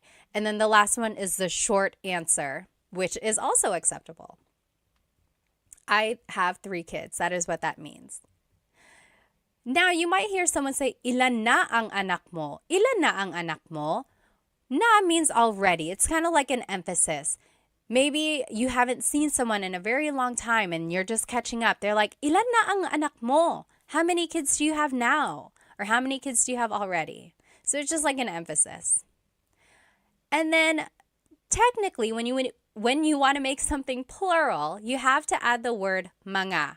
So mga anak, kids, mga anak. But in the question form, you don't have to add mga because it's already implied. So you don't say, ilan ang mga anak mo?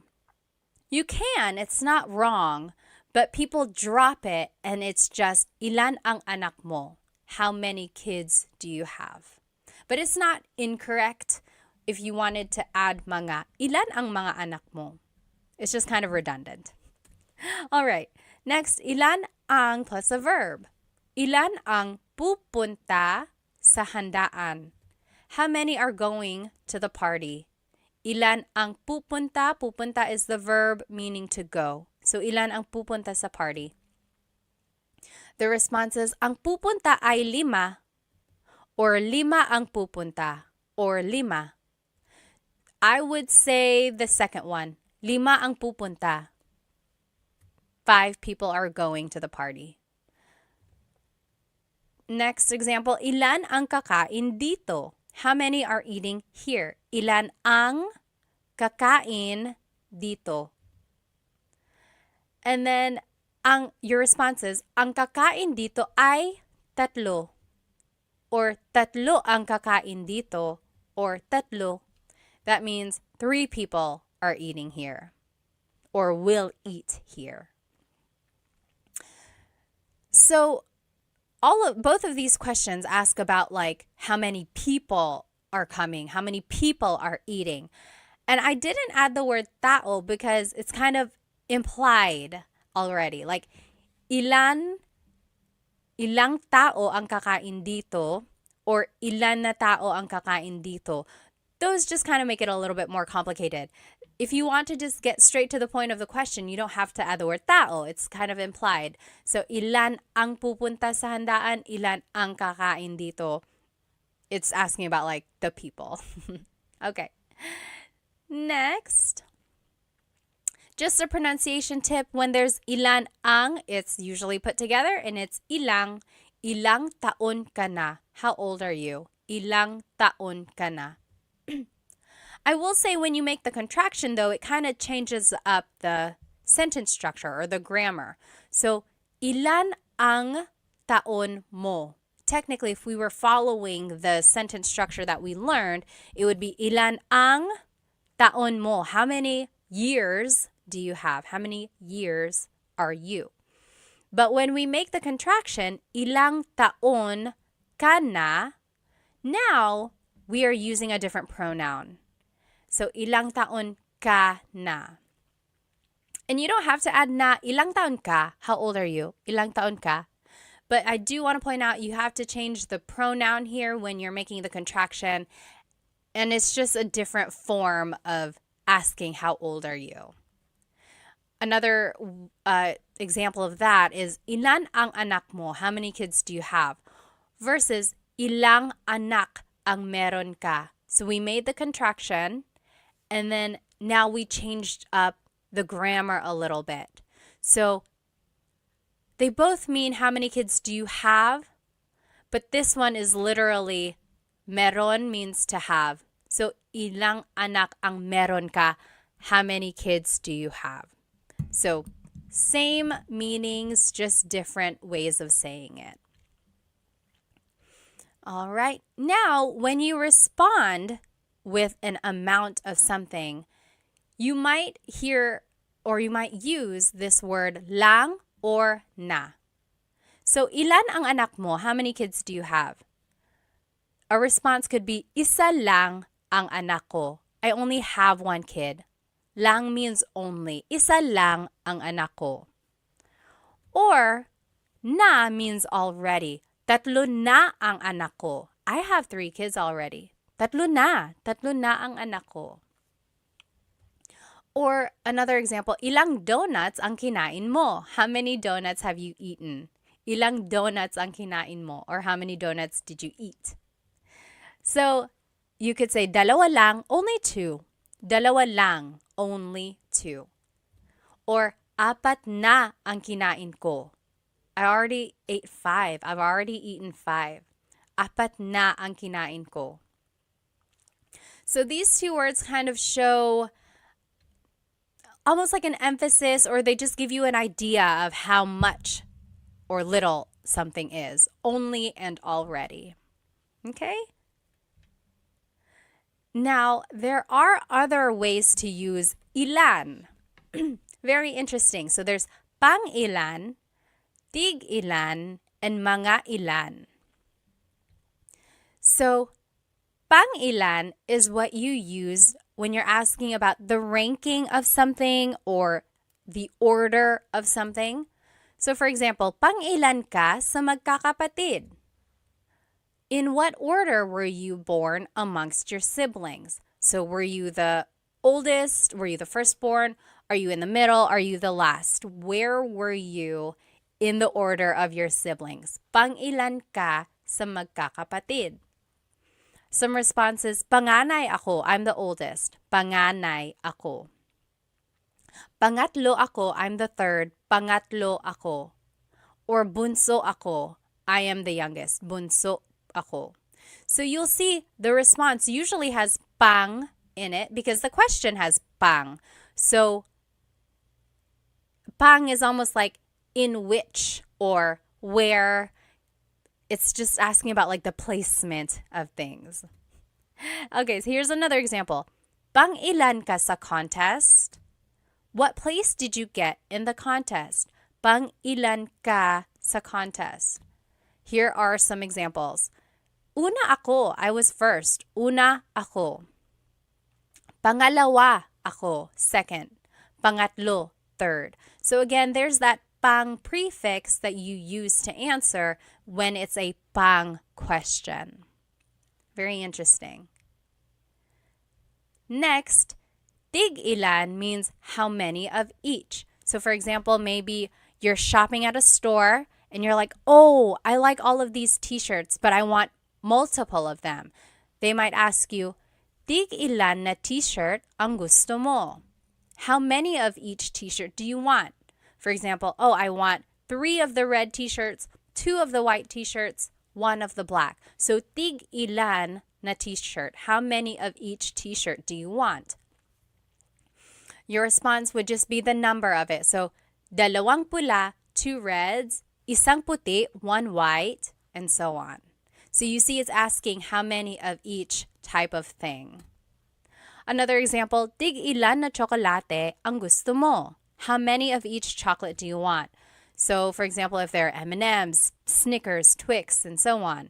Tig ilan na tsokolate ang gusto mo? You could say, tig iisa po. I'll take 1 of each. Tig iisa. 1 M&M, 1 Snickers, 1 Twix. Tig-iisa. Or tigdadalawa po. 2 of each.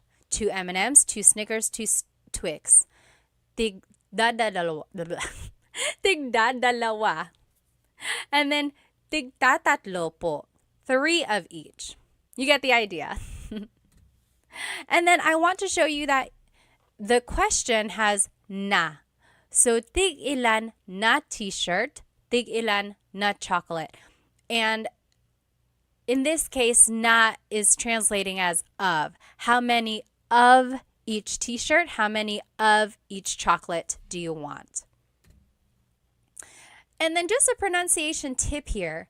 Tig ilan is a homonym, meaning it can have different translations depending on how it's pronounced. So tig ilan, when there's a hyphen in it, you have to have that glottal stop. Tig ilan. That means how many of each.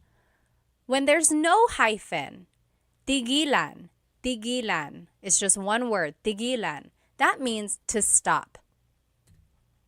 For example, tig ilan t-shirt ang gusto nila. How many of each t-shirt do they want? Tig ilang t-shirt ang gusto nila. That means how many of each t-shirt do they want? But if you say, tigilan mo yan, that means stop that. Okay, so again, that glottal stop is important for proper pronunciation because they mean different things otherwise. And lastly, mga ilan means about how many. Mga ilan. So, mga ilan na tao ang darating? About how many people are coming. Mga ilan na tao ang darating. You could say mga 10 tao or mga 10 na tao. There's the contraction that you can make when the adjective or when the number ends in a vowel. Just add the ng at the end. So about 10 people, mga 10 tao. And up here, I just wanted to show you, you can make a contraction again. Instead of mga ilan na tao ang darating, it's mga ilang tao ang darating. About how many people are coming. So that's just a pronunciation tip. Make that contraction to make it flow a little bit better. Another example, ilan na tao ang darating? How many people are coming? Ilan na tao ang darating? 10. So that's just to show you the difference here. Mga ilan is about how many are coming versus ilan na tao ang darating. This is like definitive. 10 people are definitely coming. Versus mga 10, about 10. Okay, so when you add mga, it's asking about like an estimation. When you don't have mga, it's asking for a definitive answer. And then just another example of mga ilan na oras ang biyahe. Mga ilang oras ang biyahe. About how long is the trip? Mga 3 oras. It's about 3 hours. Mga 3 oras. So there is the na again, and then you can put it together so that it's just ilang. So mga ilang oras ang biyahe or mga ilang tao ang darating. All right. So this is just a review of how to use these different ilan questions. So pang ilan is a ranking question or asking about the order placement. Tig ilan is asking about how many of each. Mga ilan means about how many of something. Okay, now let's practice using ilan in some questions. So on the left side, you will see the different ways to use ilan. Ilan plus ang plus a noun. Ilan ang anak mo? Or ilan plus ang plus a verb. Ilan ang pupunta sa handaan? And here are some examples. Let's do number 1 together. How many cats do you have? Mga pusa is cats. It would be ilan ang pusa mo. Ilan ang pusa mo? Remember, you don't have to add mga, but you can. It's not incorrect. But just to be quick about it, and if you want to sound natural, you don't have to. So, ilan ang pusa mo? Ilan ang pusa mo? How many cats do you have? Pause the video now and you do the rest and then we will go over it. All right, welcome back. Number 2, I have 2 cats. Dalawa ang pusa ko. So that's how you would respond to question number 1. I have 2 cats. Dalawa ang pusa ko. Number 3, how many are coming to the house? Darating means coming. So it would be ilan ang darating. So ilan plus ang plus a verb. Ilan ang darating sa bahay. Number 4, 4 people are coming to the house. Apat means 4. So 4 people are coming to the house would be apat ang darating sa bahay. Apat ang darating sa bahay. Remember, the short answer would be apat, apat. Number 5, how many friends do you have? Kaibigan is friends. Actually, kaibigan is friend. Mga kaibigan would be friends. Ilan ang kaibigan mo? Ilan ang kaibigan mo? How many friends do you have? Also, you could say, ilan ang mga kaibigan mo? Ilan ang mga kaibigan mo? That is also correct, but remember, you don't have to add it. Number 6, I have 10 friends. 10 means 10. 10 ang kaibigan ko. 10 ang kaibigan ko. Or 10 ang mga kaibigan ko. I have 10 friends. All right. Another way to answer this, meron akong 10 mga kaibigan. So I want to show you again, there are different ways to answer. There's a long form, there's a short form, there's an even shorter form, right? Just say the number by itself.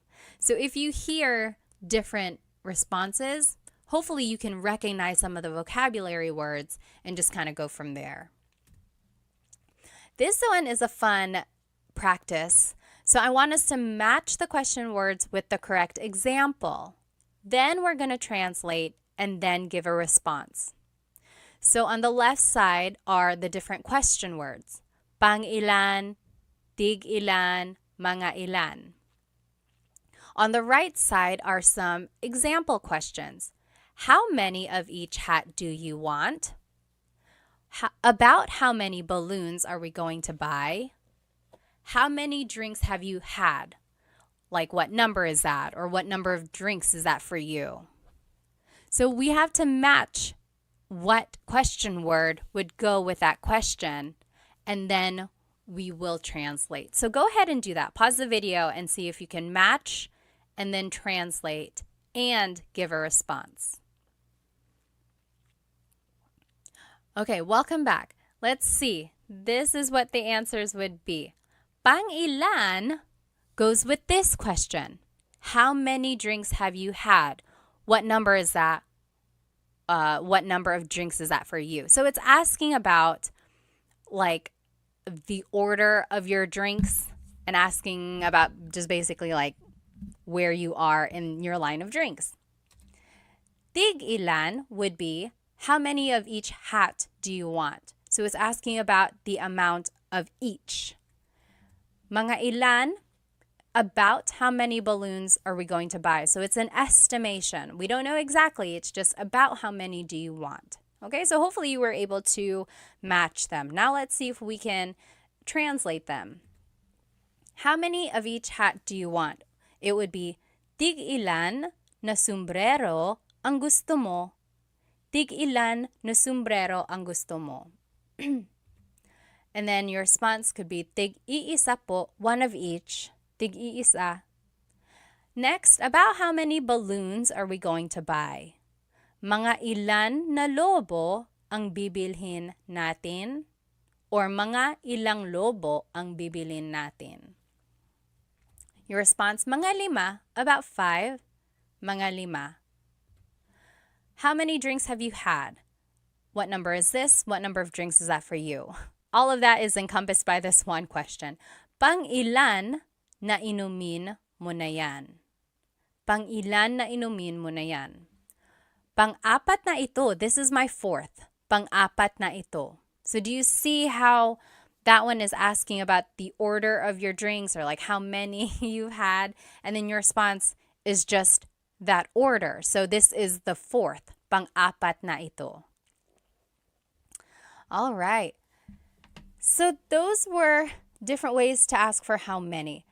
This next question word, alin, means which. Which. Alin. So alin ang, excuse me, alin ang plus a verb. Alin ang plus a verb. So alin ang gusto mong damit? Yung pula or yung puti? Which dress do you like? The red or the white? Alin ang gusto mong damit? Your response would just be one of the choices. Yung pula ang gusto ko. The red is the one I like. I like the red one. Yung pula ang gusto ko.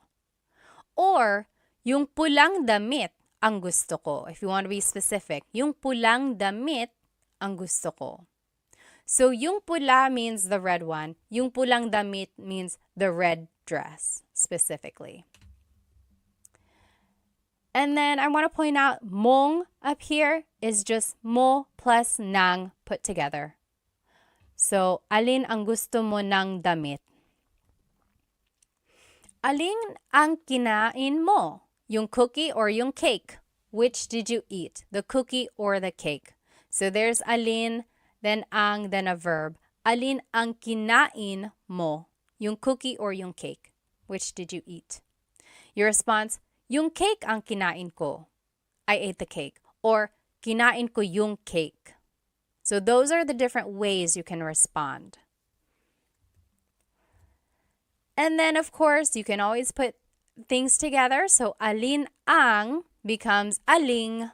So, aling gusto mo? Aling gusto mo? Alin ang gusto mo? Aling gusto mo?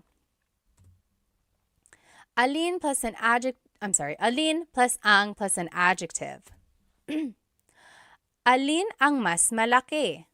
Yung bahay na pula o bahay na puti? It's kind of hard to see. Oh, there's the white house right here. It's to the left of the red house. So, alin ang mas malaki? Which is bigger?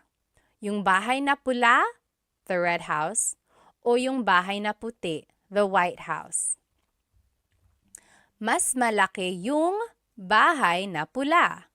Mas malaki yung bahay na pula.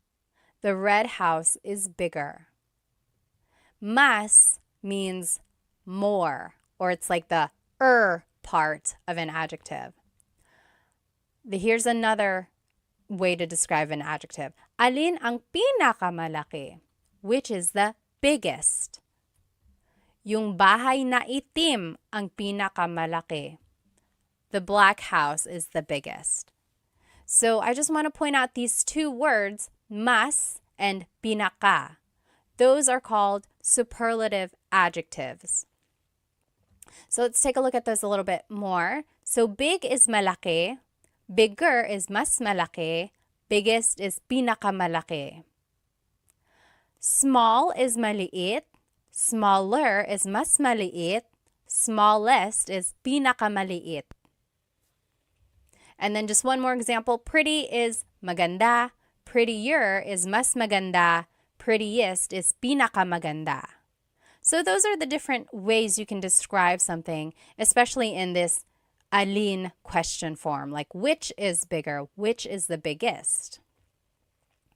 Now you can also use alin with a pronoun. So it's alin plus ang plus noun plus pronoun. Alin ang bahay mo?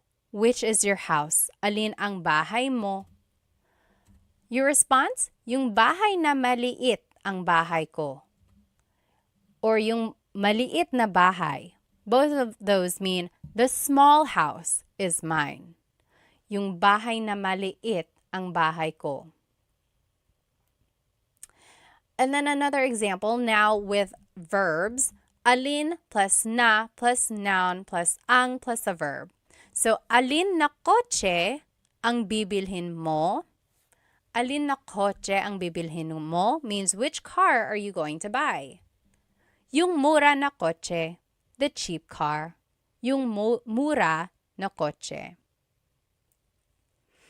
I think we already saw this. Anytime you see alin na, it's aling. So, aling kotse ang bibilin mo? Aling kotse.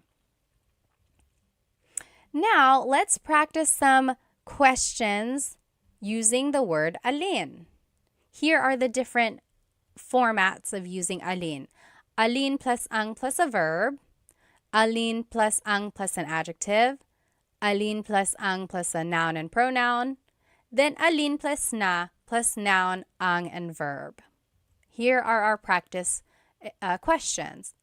Which is your favorite? The sweet or the salty one? Paborito means favorite.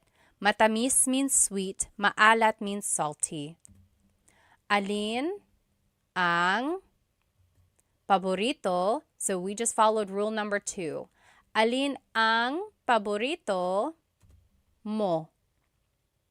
Which is your favorite?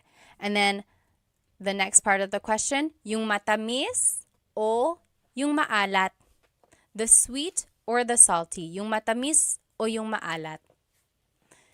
You take a minute, you do the rest, and then we'll check. Okay, number 2, my favorite is the sweet one.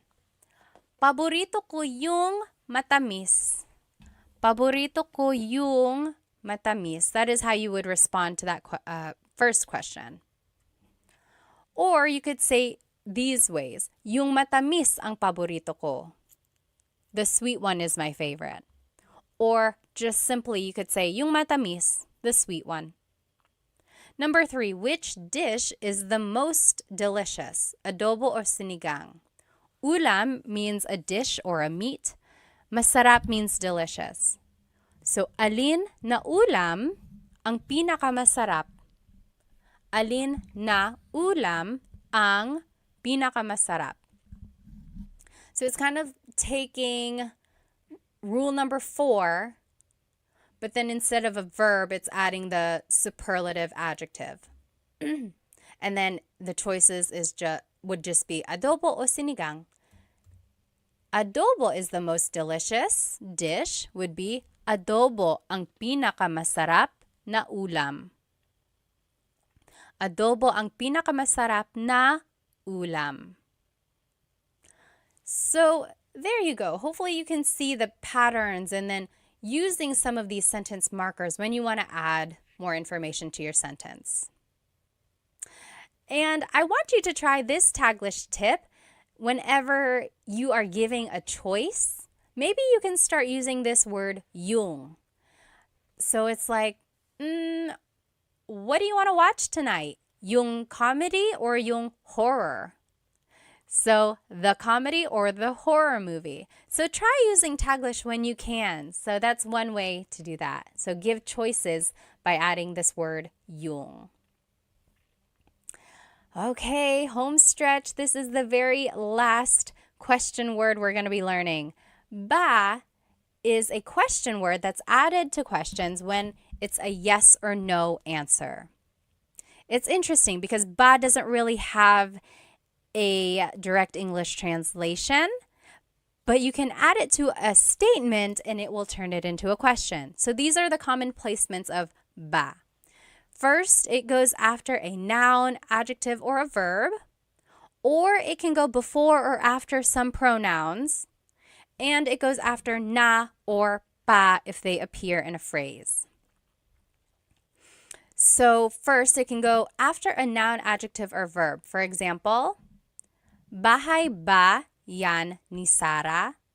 Is that Sarah's house? Bahay ba yan ni Sarah? It's going after the noun.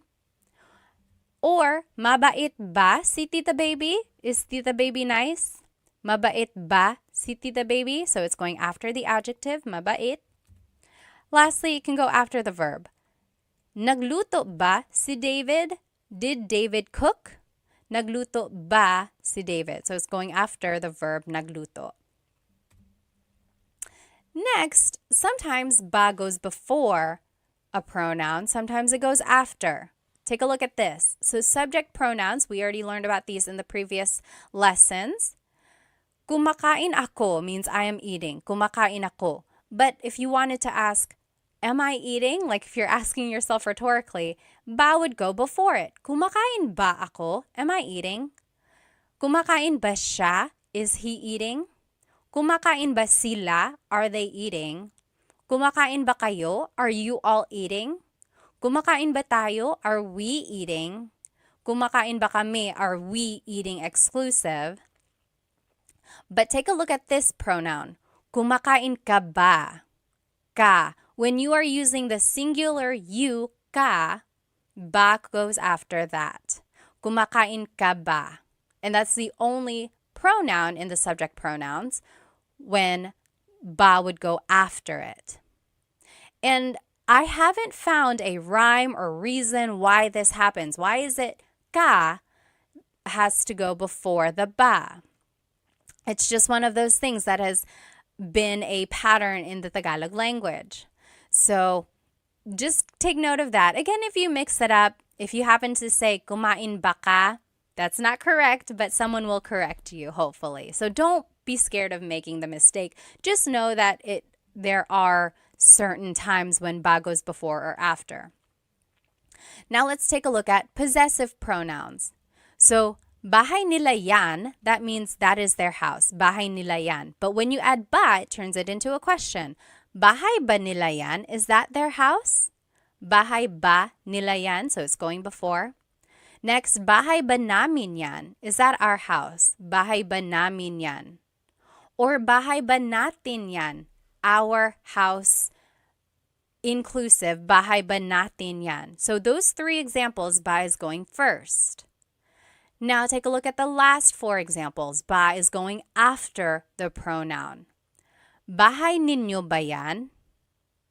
Ninyo can be interchangeable. I've actually heard it bahay ba ninyo yan and bahay ba ninyo yan. So I've heard ba go before and after the pronoun for ninyo. Next, bahay mo ba yan? Bahay mo ba yan? Ba is going after the pronoun. Bahay ko ba yan? Bahay ko ba yan? And bahay niya ba yan? Bahay niya ba yan? Niya is another pronoun where I've heard both. Bahay ba niya yan? But mo and ko usually go before ba. So it's tricky. This slide is just to show you that it can be tricky when using ba and pronouns. I would say practice it. Also listen to native Tagalog speakers or listen to Tagalog movies and you will see where, or you will hear where ba naturally goes. Okay? Again, it's unclear why ba goes before or after some pronouns. And there's no rhyme or reason that I know of. If anyone knows of a reason, please let us all know because I'd love to know. Next, ba goes after the words na or pa if they appear in the question. So na means already, na means already, pa means still. For example, natulog na ba si ate? Did big sister go to sleep already? Natulog na ba si ate? Or gising pa ba si kuya? Is big brother still awake? Gising pa ba si kuya? There's pa and it means still. Is he still awake? Kumain na ba kayo? Have you eaten already? Kumain na ba kayo? Na is right there and that means already. And lastly, busog pa ba kayo? Are you all still full? Maybe you ate a lot. Busog pa ba kayo? What's interesting is that when you take out the word ba, then these are all just statements. Natulog na si ate. Ate is asleep already. Natulog na si ate. As soon as you add the word ba, it turns it into a question. Natulog na ba si ate? Did ate go to sleep already? Same with busog pa kayo. Busog pa kayo. You all are still full. You're full. You ate a lot. You're still full. Busog pa kayo. But as soon as you add ba, it turns it into a question. Busog pa ba kayo? Are you still full? Very interesting how this small word can make a big difference. So now here are just some other ba uses. Talaga ba means, is that so? Talaga ba? Talaga means really. And when you add ba, it means, oh, really? Is that so? Hindi ba that means is it not? So it's like, hey, these are not the right tickets. And you're like, hindi ba? It's not. And then oo ba means sure. Like, hey, do you want to come with me? Oo ba? Okay, sure. Oo ba? Now, you can add ba to any of the question words that we learned, and it kind of works as an emphasis. We already saw some of these. Ano ba means what the heck? Ano ba? Bakit ba means why with emphasis. Bakit ba? Sino ba? Like who with emphasis. Like if someone is like, hey, someone's knocking at the door, they're really knocking, they're knocking really hard, and you're like, sino ba? Who is it? And again, same with those other question words. Saan ba, ilan ba, kailan ba? It's just asking it more with an emphasis. Alrighty, last set of practice questions here. Let's practice ba, and here are the placements of ba. Remember, they go after a noun, adjective, or verb. They go before or after some pronouns, and then they go after na and pa if they appear in the question. Let's do the first one. Kumain ka ng almusal. We have to change the statement into a question by adding ba. So, kumain ka ng almusal means you ate breakfast. Where would ba go? Kumain is a verb, so it would probably go after that. Let's see.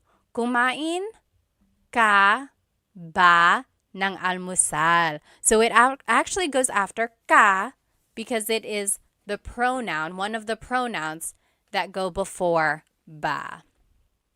Tricky, right? It's just one of those things that we'll have to memorize. So kumain ka ba ng almusal means you ate breakfast. Did you eat breakfast? Pause the video now and then we will do the rest in just a minute. Okay, welcome back. Number 2, nasa eskwelahan na ang mga bata. The kids are at school already. Nasa eskwelahan nasa eskwelahan na ang mga bata. The answer would be, nasa eskwelahan na ba ang mga bata? Nasa eskwelahan na ba ang mga bata? So there's the word na, ba would go after that. Next, galit si nanay, mother is mad. Galit ba si nanay? Galit is an adjective, so ba would just go after that. Rule number 1. Number 4, bahay yan ni Ate Mary. That is Ate Mary's house. Bahay yan ni Ate Mary. Where would ba go? It would go after the noun. Bahay ba yan ni Ate Mary? Is that Ate Mary's house? Number 5, aso mo yan. That is your dog. Aso mo yan. It would be aso mo ba yan? So tricky.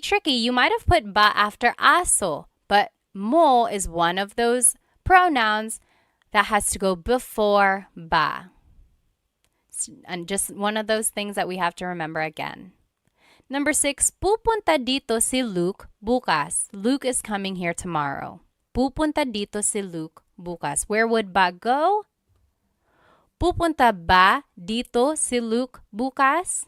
So ba would just go after the verb. Okay. We did it. We learned all of the different Tagalog question words. There's a lot, isn't there? And there are lots of different ways to use them. But let's go ahead and review them. So ano means what? Ano. Bakit? Why? Bakit? Saan? Where? Saan? Kailan? When? Kailan? Sino? Who? Sino? Kanino? Whose? Kanino? Paano? How? Paano? Ilan? How many? Ilan? Alin? Which? Alin? Ba is a question word. Ba.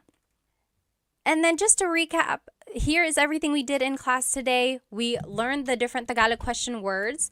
We learned the question formation of these words. We also practiced some responses. We also learned some common questions. And then we did a lot of practice questions as well.